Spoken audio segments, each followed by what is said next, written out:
ബലാത്സംഗ കേസിൽ ചോദ്യം ചെയ്യലിന് ഹാജരാകാൻ തയ്യാറാണെന്ന് നടൻ സിദ്ദിഖ് പ്രത്യേക അന്വേഷണ സംഘത്തിന് ഇത് സംബന്ധിച്ച് കത്ത് നൽകി. എന്നാൽ SIT ഇതുവരെ സിദ്ദിഖിന് ഹാജരാകണമെന്നാവശ്യപ്പെട്ട് നോട്ടീസ് നൽകിയിട്ടില്ല. അലി അക്ബർ ഷാ നൽകും വിവരങ്ങൾ. അലി, ഇക്കാര്യത്തിൽ സുപ്രീം കോടതിയുടെ വിധി കാത്ത ശേഷം തുടർ നടപടികൾ മതി എന്നാണോ അന്വേഷണ സംഘത്തിന്റെ തീരുമാനം?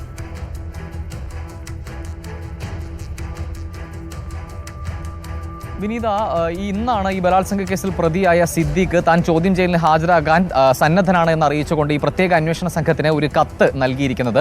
അന്വേഷണ സംഘത്തിന്റെ നിഗമനം എന്ന് പറയുന്നത് ഈ സുപ്രീം കോടതിയിൽ നിന്നും അന്തിമ ഉത്തരവ് ഉണ്ടാകുന്നതിന് മുൻപ് സിദ്ദിഖിനെതിരെ എന്തെങ്കിലും രീതിയിലുള്ള നടപടിയോ അറസ്റ്റോ നടന്നാൽ അത് അന്വേഷണത്തിന് തിരിച്ചടിയാകും, കേസിന്റെ മുന്നോട്ട് പോക്കിന് തിരിച്ചടിയാകുമെന്ന നിഗമനത്തിലാണ് ഈ അന്വേഷണ സംഘമുള്ളത്. ഇതുമായി ബന്ധപ്പെട്ടാണ് ഈ അന്തിമ ഉത്തരവ് വരാനായി പ്രത്യേക അന്വേഷണ സംഘം കാത്തിരിക്കുകയും ചെയ്യുന്നത്. ഇതിനിടയിലാണ് സ്വമേധയാ ഹാജരായി ഇത്തരത്തിലൊരു ചോദ്യം ചെയ്യലിന് താൻ തയ്യാറാണ് എന്ന് സിദ്ദിഖ് അറിയിച്ചിരിക്കുന്നത്. ഇതിൽ പ്രധാന വിഷയം എന്ന് പറയുന്നത് സിദ്ദിഖിന് ഈ 2 ആഴ്ചക്കാലത്തിനിടയിൽ സുപ്രീം കോടതി അനുവദിച്ചിരിക്കുന്ന 2 ആഴ്ചക്കാലത്തിനിടയിൽ ഒരു നടപടിയിലേക്ക് പോകേണ്ടതില്ല, ധൃതി പിടിച്ചുള്ള ഒരു അറസ്റ്റിലേക്ക് പോകേണ്ടതില്ല.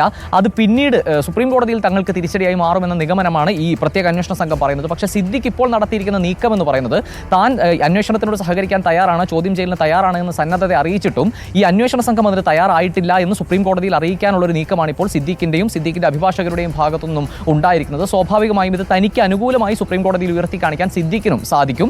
ഇപ്പോൾ നിലവിൽ അന്വേഷണ സംഘം സിദ്ദിഖിനെ അറസ്റ്റ് ചെയ്യുകയാണെങ്കിൽ സുപ്രീം കോടതിയുടെ നിർദ്ദേശം അനുസരിച്ച് സ്വാഭാവികമായും കോടതിയിൽ ഹാജരാക്കി ജാമ്യത്തിൽ വിടേണ്ടി വരും. അത്തരത്തിലൊരു നീക്കം ഉണ്ടായാൽ അത് പിന്നീട് അന്വേഷണത്തിന്റെ മുന്നോട്ട് പോക്കിന് നല്ല രീതിയിലായിരിക്കില്ല ബാധിക്കുക എന്നാണ് ഇപ്പോൾ അന്വേഷണ സംഘം കരുതുന്നത്. എന്തായാലും ഇത് ഏത് നിലയിലാകും മുന്നോട്ട് പോവുക എന്ന് കണ്ടറിയേണ്ടതുണ്ട്. ഇപ്പോൾ സിദ്ദിഖ് സ്വമേധയാ ഹാജരായാൽ പോലും ചോദ്യം ചെയ്യേണ്ടതില്ല എന്ന തീരുമാനത്തിൽ ഉറച്ചു തന്നെയാണ് പ്രത്യേക അന്വേഷണ സംഘമുള്ളത്. വിനീത, ശരി. അലി അക്ബർ ഷായാണ് കൊച്ചിയിൽ നിന്ന് വിവരങ്ങൾ നൽകിയത്.